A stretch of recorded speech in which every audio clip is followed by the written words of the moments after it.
Hey, brand builder, Rory Vaden here. Thank you so much for taking the time to check out this interview. As always, it's our honor to provide it to you for free. And wanted to let you know there's no big sales pitch or anything coming at the end. However, if you are someone who is looking to build and monetize your personal brand, we would love to talk to you and get to know you a little bit and hear about some of your dreams and visions and share with you a little bit about what we're up to see if we might be a fit. So if you're interested in a free strategy call with someone from our team, we would love to hear from you. You can do that at brandbuildersgroup.com/podcall, brandbuildersgroup.com/podcall. We hope to talk to you soon. Well, if you go back to the very beginning of Rory Vaden's speaking career, one of my mentors told me I needed to join Toastmasters, and that was how I would get stage time. And shortly after I joined Toastmasters, I learned about a contest called the World Championship of Public Speaking. And one of the legends of Toastmasters, who I then made my mentor, is who you're about to hear from today. His name's Darren LaCroix.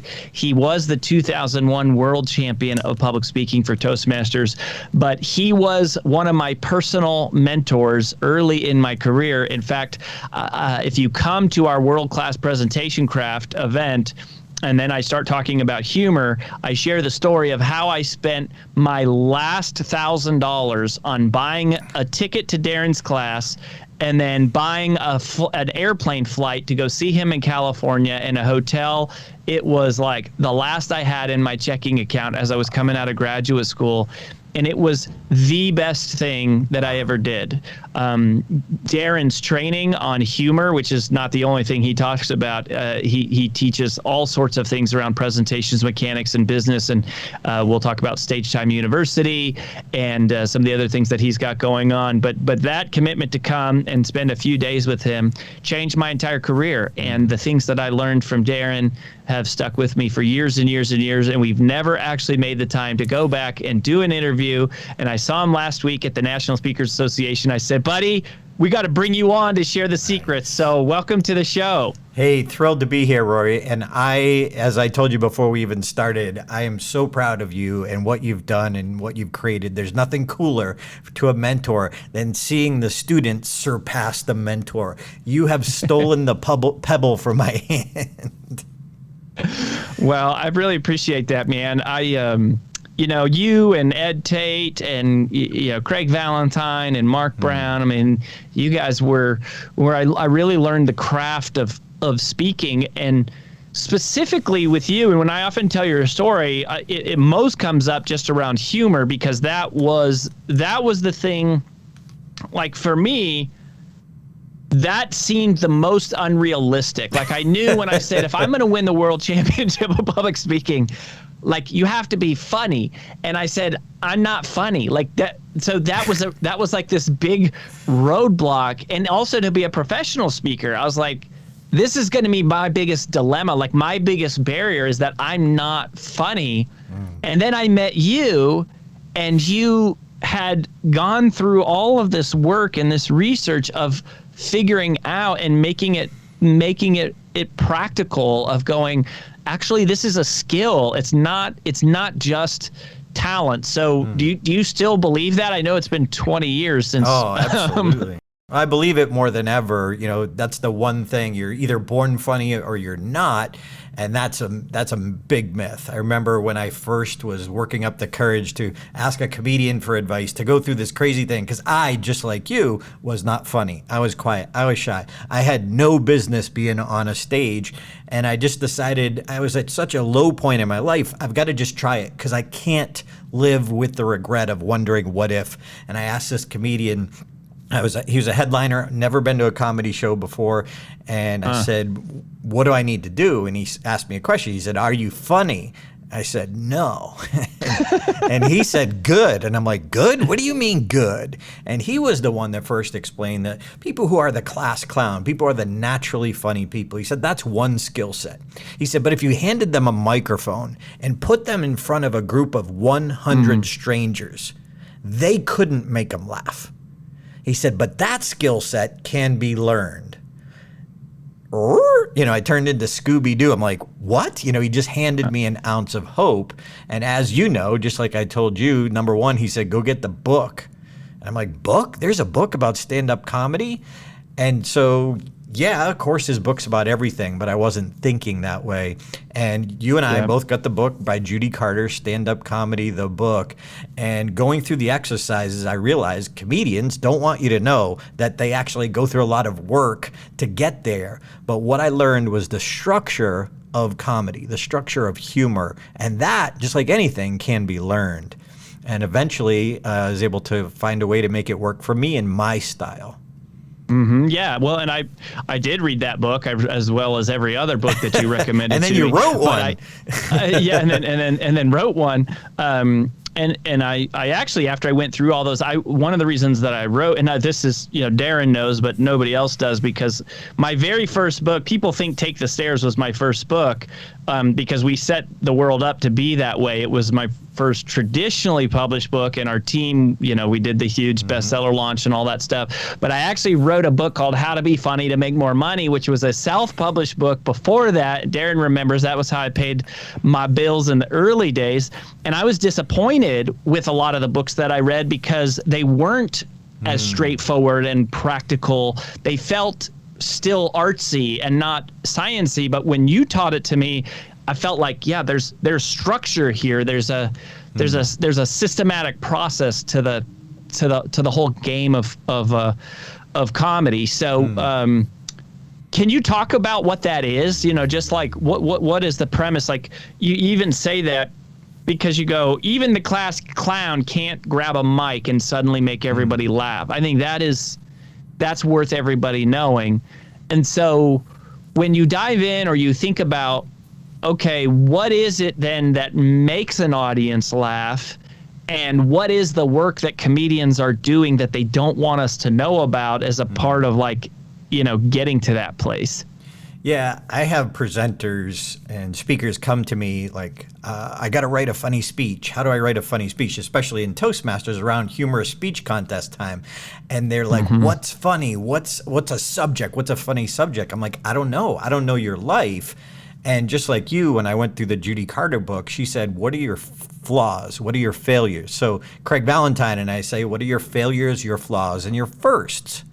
Your failures, your flaws, and your firsts. So again, it's understanding the process. Class clown, if you forced them to go up on stage in front of 100 strangers, what they would do is they'd go do movie quotes. They'd do characters. They'd rip off Robin Williams or Jerry Seinfeld, and they'd tell other people's material. Well, that's illegal. It's not right. And you would never get booked as a speaker or a comedian if you're doing other people's material. I remember in my early days of stand-up, I was studying Robin Williams so much, word for word, and writing out his jokes. And I was doing an open mic night, and I saw this guy go up for his very first time. And he was literally doing Robin Williams word for word, and he bombed. And that was whoa. It's not just the words. It's the character, it's a persona, and it's also coming from your life. One of my first jokes written out of the Judy Carter book was, what's a failure? Well, my Subway sandwich shop, that was a huge failure. And then she walks you through a process and understanding the delivery part of it, the attitude part of it. I think, Rory, when people are telling stories, whether they're funny or not, but it's that storytelling, bringing it to the point of dialogue where we hear thoughts, either internal thoughts or we hear the conversation. That's where the vibrant emotion is. So I looked at my $60,000 debt and she said, okay, brag about it. I'm like, what? Brag about it? And that's not how normal people think. So if you'd agree with this, that funny people think differently, then if we want to be funnier, we need to think the way funny people think. And what we're saying is we've got to look at it the way they look at it. And that's what you discovered. That's what I discovered, was there's processes that comedians and humorists go through to create the humor. And then there's still some testing and tweaking and testing and tweaking. Great jokes aren't written, they're rewritten. Great speeches aren't written, they're rewritten. But most people, when you see somebody on their own comedy special or on one of the late night comedy shows or Tonight Show or something, you're seeing the culmination of years and years of one little 5-minute routine. You don't see the work. And I think that's the thing. If you're willing to put in the work, you could make something funny. You know, the fastest way would be to hire a humorous joke writer, but still you've got to own the material. They've got to interview you. They've got to dig it out of you. And then you could have somebody, quote unquote, punch it up, but you still have to deliver it. And so the Judy Carter joke, as you know, my Mark Brown story, that wasn't even in my championship speech. And Mark said, hey, you know, your speech is about failure. We need a failure. And I'm like, well, I used to do this joke about my shop. And he said, go ahead and do it. And I delivered it right there in the boardroom. No one else is around. And I said, you know, I don't want to brag, but I took a $60,000 debt. And in 6 short months, I doubled that debt. And so, you know, but it's bragging about failing. And without the structure and understanding from Judy Carter going through the exercises, but when you go through the exercises, what you're doing is training your brain to look for those things. I mean, you know, you probably watch comedy now, and after you learned it, you can see the joke coming. You can see the twist. You can see the punchline. Why? Because you've trained your brain to think in a funny way.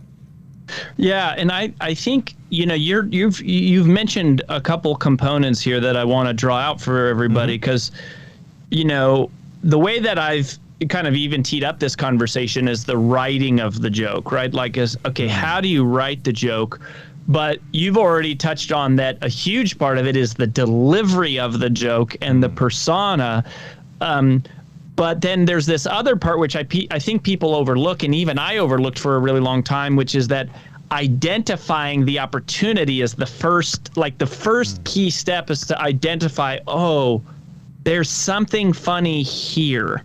And I think it's like, if you can capture it, like if you can set this alarm, like, there's something around it, and then you can run it through the mechanics of writing it, and then you get enough stage time, which, you know, I'm surprised we've made it a few minutes into this conversation and we haven't talked about the Darren LaCroix mantra is stage time, stage time, stage time. I mean, that was the thing that was just drilled into my head, and thousands of Toastmasters over years and years and years just hear Darren say stage time, stage time, stage time, because that's the delivery part. Like, you can't learn the delivery part without just practicing. But coming back to identify, because I'd like to talk about writing and then maybe delivery a little bit as well.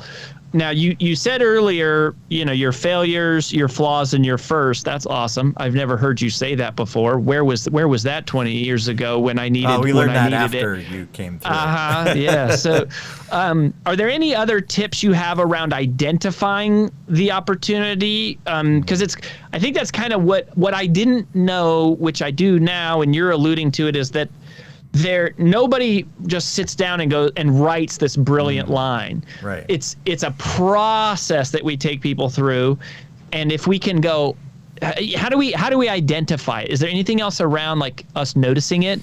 Yeah, and I know your audience, there's a lot of people who are presenters, there are entrepreneurs, there are coaches here listening. So one of the ways is if you can create some humor for your specific audience.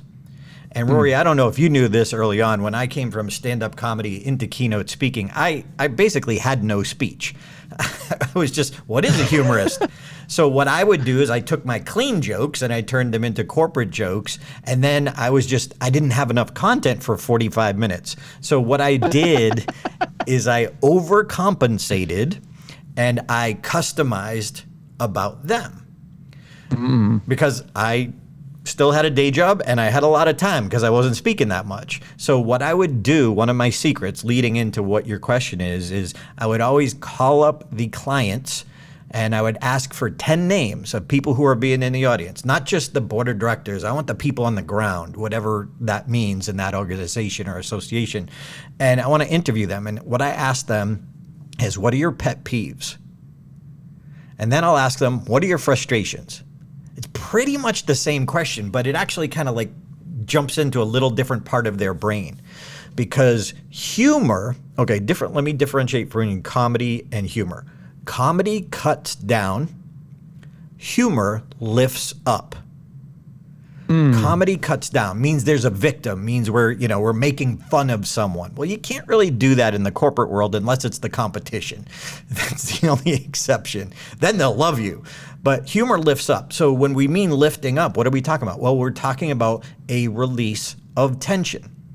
So finding the humor is, where is the tension? Where is the tension in their lives? So if I'm talking to a bank, okay, at that bank, where is their tension? If I'm talking to entrepreneurs, where is their tension? Okay, so for entrepreneurs, it might be their employees or staff. If I'm talking to the employees or staff, it might be the boss. So where is that frustration? So we need to find where the tension is in order to release it.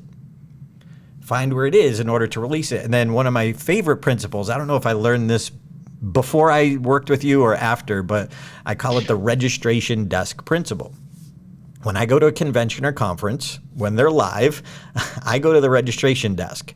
And when no one's around, I pull aside the people who are working the desk and I say, what are people complaining about? Because their complaints are their frustrations. So I'm not looking for one rogue thing. I'm looking for what is that commonality. So just to give you a quick example, I was speaking to SAVE International, Society for the Advancement of Value Engineers. Still don't know what that is, but that was another thing. And it was in San Antonio, Texas. And every convention and conference, there's the tension of those people, the engineers, but there's also the tension of the event. So I was asking them, and at first they said no, and then they said, well, yeah, everybody can't find one of the meeting rooms, Hacienda G. And I was like, oh, that's interesting, because all the meeting rooms were in one area, but they had one more meeting room, and it was way off the beaten path. So when I walked up there on stage, I said, good morning, and hey, if you're looking for Hacienda G, and boom, because it is the common frustration, it is top of mind, I got them. And then I just tagged it. I said, just go out the back door, go through the kitchen, it gets a laugh. Go out to Crockett Avenue, go about 1.5 miles down. When you get to the Alamo, take a right. And they were just rolling. But I identified their tension, and that wouldn't work anywhere else. Or would it? I'm speaking at the Rio. And I was speaking for Contours Express. These are entrepreneurs, owners of a workout place that used to be, I don't even know if they're still in existence, but they were the competition of Curves, so women's workout place. And they're all the owners, and they're here in Vegas at the Rio. If you know the Rio, if you don't know the Rio, there's like one tall tower of rooms where all the rooms are. And then the convention center, you got to walk 1.5 miles down a hallway, take a right, walk another 1.5 miles, take a left, walk another. It's far. And so the cool thing about it being a middle-aged bald guy is I blend in and nobody notices me before I go on stage. So I just go in and I'm listening. And I hear women, it was 99% women. I hear women in the hallway, they're wearing their heels. They're like, wow, this is a long walk. Oh my gosh, I should have worn my sneakers, da-da-da-da-da. And so I go up on stage and I say, hey, welcome to the Rio. Isn't it beautiful? And everybody claps. And I say, I don't know if you know this or not, but Rio is actually a Native American term which stands for long flippin' hallway. And they in that moment, boom, they loved it. And it won't work in anywhere else unless there's a similar frustration. So go ahead. How do you, so I love this, because you could add this to your list of F's, right? You've got your firsts, your failures, your flaws, your failures, your firsts, and the frustrations. Mm-hmm. So how do you write it? Now, one thing that these are such great examples, and in my experience, this is also true, that anything that is real time in the moment, it's like it doesn't even have to be funny. Like all you have to do is mention Hacienda G. It doesn't matter how you get there. You just say Hacienda G. Couldn't find it. Like it's hilarious. Is that basically all there is? It's about them. Well, that is easy. That's a first step. And the more you do it, but again, just like you, the more you study it, the more you can identify. But you also have to be careful that you're not upsetting the event planner, if you're brought in as a speaker. Yeah, true. So I always go and have a conversation with the person who paid me, not the person who works for the person who paid me. And I run it by them just to make sure. I said, look, they're already upset. They can't find Hacienda G. Like, if I can relieve that tension, you're going to get less complaints later on. If you don't want me to bring that up, that's fine. It's your call. So I kind of run it by them. And usually they're like, oh, please do something, because they're complaining anyway. So, but as you know, going through the books like that, what most people don't know, but comedians do, is that there are formulas. There are comedy formulas that we learn that you go through. So Rio is a Native American term, means long flippin' hallway. Well, Robin Williams, believe it or not, even though he's unbelievable at what he does, nobody was better at improv than him, and he would just, fire things off like that photographic memory. But even he used formulas when the formula works. So knowing the formula and then how you can take that frustration and pop it into a formula. So for example, Robin Williams had a joke that was, divorce, coming from the Latin term meaning to rip a man's genitalia out through his wallet. But it's the same exact formula. What's the word? Okay, Rio, they were all in his divorce. And then you take the term, and I call this, I didn't invent the formula, I just noticed it, and I named it redefining, the redefining formula. So I redefine a word named that the audience is aware of, but I redefine it tying into the frustration of the audience. Right. So that's just one example, but knowing the formulas. So first step is like, hey, go and learn all the formulas, and then you'll start noticing patterns. Yeah, and you teach the formulas, we teach some that we've come through, but I think all of these formulas kind of come back to this one idea, which is around basically predicting. The brain predicts what it thinks it's going to hear, and when you say something different than that, that's kind of like the twist. Now, the thing that's cool about the frustration part of this is like you don't even have to know the formula. You just have to say it. Once you know the formulas, it's super powerful because you can kind of like quickly fill in the blanks for things. But on that one, would you say that half the battle, at least half the battle, is just identifying this is what everyone's talking about, this is what they're frustrated about, and you just kind of like bring it up? Yeah, that's 80% of it, I would say, because what's top of mind. Setup and a punchline. So a setup is already in the mind of the audience. So what we're looking for is, what are they thinking about? What's top of mind now? If I go back to a convention or a conference 2 years ago, of course, COVID isn't even on the radar screen. Now it's top of mind, but now it's also overdone. You want to puke when you hear the word pivot. You're like, oh yeah, that's a brilliant idea. So anyway, it's knowing what's top of mind, but again, asking the question. So frustrations change over time. And going back to what you just said, the twist, the best analogy I ever heard was George Carlin. He said it's like a train going down a train track. You can see clearly and exactly where the train is going. You see the tracks. You know the train is going that way. We laugh when our mind is successfully tricked. We laugh when our mind is successfully tricked. And what that means is we laugh when the train is derailed. When we create an expectation, what I say, the way I define it as a setup, is creating an expectation. A punchline is changing that expectation. So in my championship speech, I talked about Dr. Goddard's rocket launch. And I said the rocket took off and it went vertically. And I do a big motion, really enthusiastic. And I said, landed in Auburn. So I create the expectation the rocket went far. But then I do a very matter-of-fact delivery that it landed in Auburn. right where it took off. Yeah. And that's, I mean, there's so many great moments in that speech, which I think is that on YouTube? Mm-hmm. Can you go just Google Darren LaCroix 2001 World Championship speech? Yes. It's still on there. So not all every year is up there, but certain ones are, and yours is one of them. Yes. I paid for the rights to put it up there. Yeah, it's literally just classic. I mean, seeing the punchline after punchline. The other thing that I wanted to talk about in terms of identifying / writing is callbacks. So frustrations and callbacks to me have a very similar, I guess, like characteristic of one another, which is that you don't really have to know the formula. You pretty much just have to comment on the thing, and everybody laughs. You got frustration. So can you talk about what a callback is? Because I think callbacks are one of the easiest ways to get laughs immediately, if you literally just know what it is, and just got to flip the switch in your brain and go, okay, I need to be looking for callbacks. Can you talk us through the concept? Yeah, when I get to a convention or a conference, I try to get there and spend a day with the people at the convention, just sitting there, listening and observing. But what I'm looking for is, what are those big emotional moments, or what are the funny moments?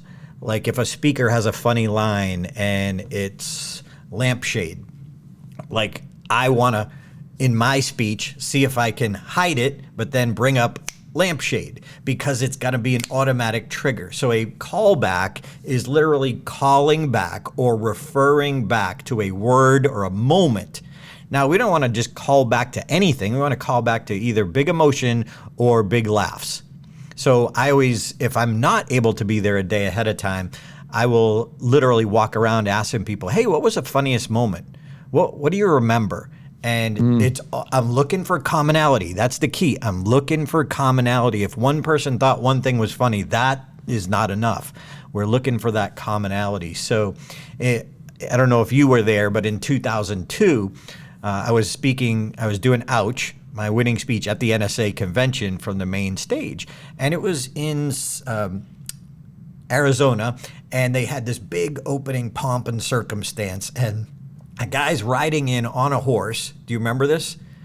I don't know if I was there. Okay, guy's riding in on a horse playing a banjo. It was a big pomp and circumstance opening. It was great. He was awesome. He was talented. And the horse goes right up to the front of the stage, and he's playing his banjo. Well, in the middle of the song, the horse poops.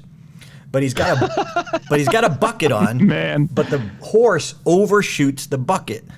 Oh, no. And so, it was a funny moment. It's like, hey, it's a horse. That's what horses do. So I got Michael on. I don't know if you know Michael on, past world champion Ed Tate and a couple other people. And I sat down. I was like, okay, tomorrow morning I'm speaking on this stage. How can I use that? How can I call back to that moment? So I'm looking at the opening of my speech, and if you remember, I came out and I follow my face in my winning speech, and I give part of my speech intentionally from the stage. So I do it the same way I always do it, and then I just go, is this where the horse did it? And it was an 11-second laugh. It was the biggest laugh I've probably ever gotten. And people in NSA still talk about that moment. I'm like, this was a setup from God. It was like, to be able to do my speech the next day where I followed my face and the horse pooped the night before and everybody saw it. That's the thing, is if everybody didn't see it, it wouldn't be funny. Right. We're looking for that universal callback in that situation. So if there's a speaker who talks about microphones and, the microphone fell in the toilet, you want to, okay, how can I use it? How can I call back to that? So you look in the middle of your speech or maybe at the opening, how you can connect, because it's taking that emotionally charged moment and tapping into the goodness, the good energy of that moment. So it's one of the simplest, most powerful things that anyone can do, the callback. Yeah, and if I were to follow you, I would go, oh, Darren LaCroix fell on his face and was laying on stage. that would be an opportunity potentially for a callback. Like, I wouldn't know exactly in that moment, just like you didn't about the horse, but you go, this is a big moment that everybody saw. Everybody will remember this moment. And so that's where you identify it. I love what you said. I did not know that backstory that you said, okay, you identified it and then you grabbed some of your buddies and said, hey, this happened. How could I use this? And again, it doesn't have to be the beautiful part about both frustrations and callbacks is they don't have to be brilliantly written. Like 90% of the game is just like mentioning it. And I love that. So I want to ask you about delivery too. But before we do that, so I got one last question about delivery. Darren, where should people go? I know this has been an awesome deep dive into the world of humor, but you teach storytelling, stage mechanics, like all the components, also, creating speeches, getting booked for your first speeches. Where do you want to send people to if they want to learn more about what you're up to? Sure. Thanks for asking. If you want to know the top 10 mistakes, speaking mistakes, I've been coaching for 2 decades all around the world, executives, speakers, coaches, and just go to beasponge.com and it's a free download. It's a PDF. And yes, you would get my newsletter. So if you want to just get the PDF and opt off, no worries, just do it. And also the top 10 virtual mistakes. If you want to know about my workshops, it's stagetimeworkshops.com. I love it. So we'll put a link there to beasponge.com. You can download that. All right. So we talked about identifying, a couple tips on writing.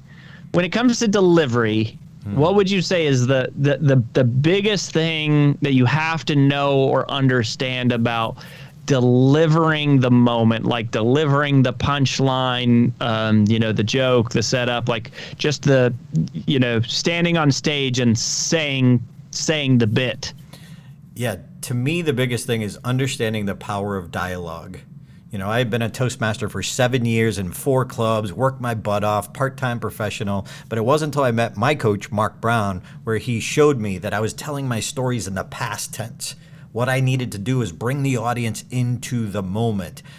In the first version of my speech, I told people about telling my parents I wanted to be a comedian. He said, no, bring us to the moment, let us hear it, which is dialogue. And then piggybacking on that, my delivery, like one of the places I stand out, every speaker has their skills as a coach and as a speaker, and one of mine is character delivery. But what I do well is I convey the emotion, body language, not gesture. A gesture is a rehearsed body movement that has no emotional connection to the moment.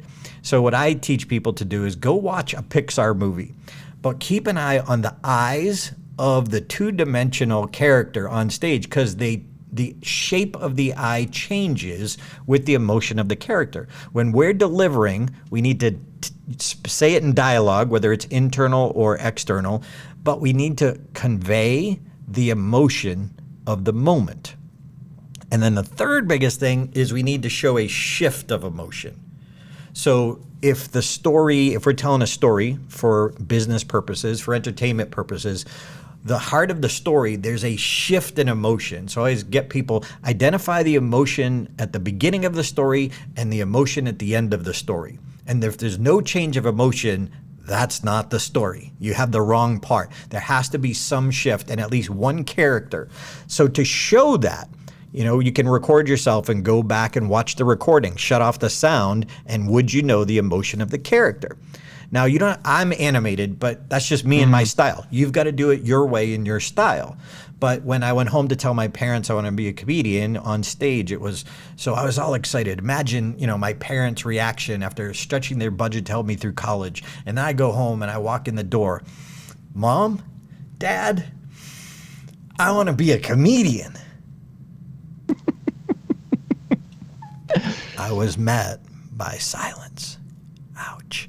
So if you're listening to the podcast, you couldn't see my face change, but you probably heard it in my voice. Same thing, they're connected. So I come in excited. So if I was to break down that story, just break down your story. Look at your characters. Name each of the character. In that one, there's 3 characters, Mom, Dad, and Darren. And what's their emotion at the beginning? Okay, mine's excited. Okay, mom and dad, they don't even talk, but they have a beginning emotion, which is they're anticipating what their son's going to say. They're eager. They want to hear. And then boom, I ask that question and mine goes to shock. Theirs goes to shock and dismayed. So in that tiny little 17-second story, there's a shift in at least one character. So if you'll be a better storyteller if you can identify the begin emotion, the end emotion, and make sure you convey it through dialogue using body language. Love it, love it, love it. Y'all, this is just the beginning. There's so much to explore here. Obviously, we've been students of it our whole career, myself, AJ, our team. There's so much just in the mechanics of presentations that everybody thinks they're a great speaker. When they come to work with Brand Builders Group, nobody said, like, very few people are like, oh yeah, I need help with my speech. Everybody goes, oh no, I got that part down. And it's like, you have no idea. Like, you have no idea the level of crafting. And it's not just what Darren does or what we do. Like you said, it's Robin Williams, it's Jerry Seinfeld. It is every, like, the greatest orators on the planet are that way because they have worked at this. They've had stage time. They've been coached through it. They work on lines. As Darren said, great lines aren't written, they're rewritten.